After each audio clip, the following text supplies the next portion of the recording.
ஏசாயா 55 அதிகாரம் 7வது வசனத்தை ஒருவர் வாசிங்க. ஏசாயா 55 7வது வசனம்.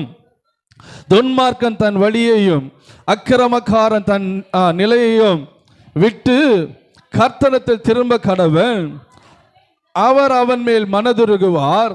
நம்முடைய தேவனிடத்திற்கு திரும்ப கடவன், அவர் மன்னிக்கிறதற்கு தயை பெருத்திருக்கிறார். ஆமென் சொல்லுங்க. அல்லேலூயா. துன்மார்க்கமான வாழ்க்கை வாழ்கிறவன் தன் வழியை விட்டு, அக்கிரமக்காரன் தன் நினைவுகளை விட்டு கர்த்தரிடத்தில் திரும்ப கடவன். ஆமென் சொல்லுங்க. அல்லேலூயா.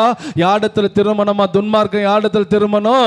உலகத்துக்கு பக்கம் திரும்பின இருக்க கூட. துன்மார்க்கமான வாழ்க்கை வாழ்றவன், சோதரம் பாவத்தில் இருக்கிறவன், பாவ வாழ்க்கை வாழ்றவன், அசுத்தத்தில் இருக்கிறவன், பலவிதமான சிற்றின்பம், பலவிதமான இச்சை, பலவிதமான குடி, பல போதைகள், பல காரியங்களுக்கு அடிமையாக்கப்பட்டிருக்கிற துன்மார்க்கமா இருக்கிற ஒருவேளை வாலிப சகோதரி சகோதரியை, கர்த்தருடைய சகோதரனை சகோதரியே, இன்றைக்கு ஆண்டவர் நம்மை எச்சரித்து சொல்லுகிறார். அல்ல கௌடிக துன்மார்க்கமான வாழ்க்கை வாழ்கிற யாவரும் கர்த்தர் பக்கம் திரும்ப வேண்டும். ஹல்லேலூயா.